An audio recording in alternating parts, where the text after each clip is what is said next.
আসসালামু আলাইকুম। হ্যালো দর্শক, ওয়েলকাম টু মাই চ্যানেল। আজকের আয়োজনে থাকছে ক্রিমি চিজ পুডিং। আশা করি আপনাদের সবার ভালো লাগবে। পুডিং পছন্দ নয় এমন লোক খুবই কম আছে। যে কোনো অকেশনে এই ডিজার্টটি দারুণ জমে যায়। তাই চেষ্টা করেছি ফিউশন করে নতুন কিছু ইনগ্রেডিয়েন্টস দিয়ে আজ আপনাদের সামনে প্রেজেন্ট করতে।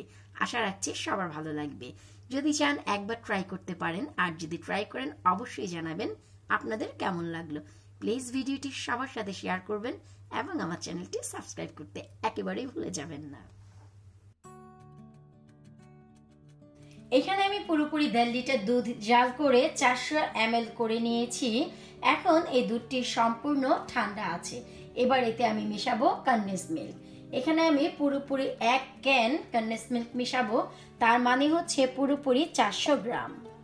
এর পরিবর্তে আপনারা নর্মাল সুগারও ব্যবহার করতে পারেন। আর কনডেন্স মিল্কটি সম্পূর্ণ আমার হোমমেড, যার একটি ভিডিও অলরেডি আমার চ্যানেলে আছে, লিঙ্কটি আমি দিয়ে দিব, সেখান থেকে প্লিজ দেখে নেবেন। এবার দিয়ে দিচ্ছি পুরোপুরি 5টি রুম টেম্পারেচারে থাকা ডিম। এবং আজকের পুডিংয়ের মূল ইনগ্রেডিয়েন্টস তা আমি এখন ব্যবহার করব। এখানে আমি পুরোপুরি 2 আউন্স ক্রিম চিজ ব্যবহার করছি এবং আরো ব্যবহার করছি হাফ টিস্পুন পরিমাণ ভ্যানিলা এসেন্স। এবার এই মিশ্রণটিকে আমি খুবই ভালো করে ব্লেন্ডারে ব্লেন্ড করে নেব। আমাদের মিশ্রণটি সম্পূর্ণ ব্লেন্ড করা হয়ে গেছে। এবার চলে যাব সরাসরি ক্যারামেল তৈরি করতে। ক্যারামেলের জন্য এখানে আমি নিয়ে নিয়েছি পুরোপুরি হাফ কাপ সুগার। তার ভিতরে এখন দিয়ে দিচ্ছি আমি 1 টেবিল স্পুন পানি। ব্যাস, এখন আমরা অপেক্ষা করব সুগারটি সম্পূর্ণ গলে যাওয়া পর্যন্ত। এরই মাঝে আর নাড়াচাড়ার কোনো প্রয়োজন নেই। প্রায় 2 মিনিট পর দেখা যাবে সুগারটিতে ঠিক এইরকম বাবল চলে এসেছে। এই সময়েও আমাদের নাড়াচাড়ার কোনো প্রয়োজন নেই। এভাবেই রেখে দিব পুরোপুরি 5 মিনিট, তাতে করে ক্যারামেল নিজে নিজেই তৈরি হয়ে যাবে। একটু লক্ষ্য করলেই দেখা যাবে আমাদের ক্যারামেলে কালার ধরা শুরু হয়ে গেছে। ঠিক এভাবেই রেখে দেব আরও 2 থেকে 3 মিনিট। এটি অটোমেটিক কালারে পরিণত হয়ে যাবে। তারপর ডিসাইড করতে হবে কে কোন কালার চাচ্ছে। অনেকেই অনেক বেশি ডার্ক চায়, অনেকেই অনেক লাইট চায়। আমি যেমন মিডিয়াম পছন্দ করি, তাই এর থেকে আরেকটু বেশি কালার হলেই আমি নামিয়ে ফেলবো। এ থেকে আর আমি বেশি কালার চাচ্ছি না, তাহলে আবার পুড়ে যাবে। তাই আমি এই অবস্থাতেই নামিয়ে নিচ্ছি। এবার এখানে আমি কি করব, ক্যারামেলটি অল্প অল্প করে ঢেলে নিচ্ছি কাপকেকের মোল্ডে। আজ আমি এই মোল্ডে বানাবো, তাই খুবই সামান্য সামান্য করে ঢেলে নিচ্ছি। ক্যারামেলটি সম্পূর্ণ সেট হয়ে গেছে। আমি একটু দেখিয়ে দিচ্ছি, এটি আর এখন পড়ে যাবে না, আমরা যেভাবেই ধরি না কেন। আর আজ আমি পুডিং বানানোর জন্য সিলিকন মোল্ড ব্যবহার করছি। এর পরিবর্তে যে কোনো পাত্রে আপনারা এই পুডিংটি বসাতে পারবেন। এবার ব্লেন্ড করে নেওয়া সেই দুধের মিশ্রণটি আমরা অল্প অল্প করে এই কাপকেকে ঢেলে নিচ্ছি। এবার আমরা কি করব, এই পুডিংটিকে বানাবো ওভেনে 150 ডিগ্রি সেন্টিগ্রেডে মাত্র 40 মিনিটের জন্য।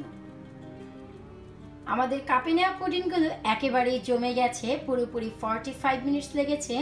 এবার কি করব, এই সম্পূর্ণ কাপে রেখে আমি নর্মাল টেম্পারেচারে এনে নর্মাল ফ্রিজে রেখে দিব 4 থেকে 5 ঘন্টার জন্য।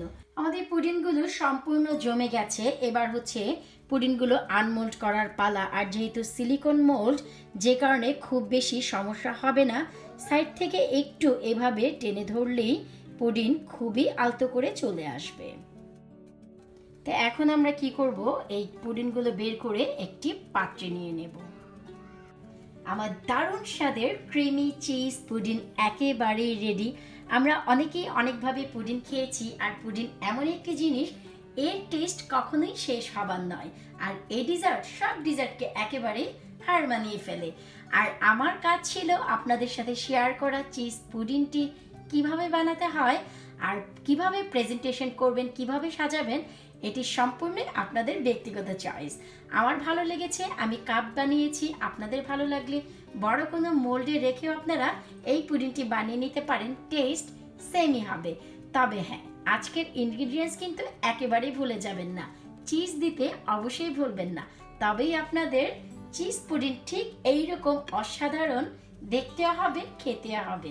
আর এইরকম দারুণ স্বাদের একটি ডিজার্ট যদি আপনারা ঈদের দিন ডাইনিং টেবিলে রাখেন, সেমাই বাদ দিয়ে ছোট থেকে বড়, বড় থেকে খুকু, সবাই এই চিজ পুডিংয়ের দিকে ছাপিয়ে পড়বে।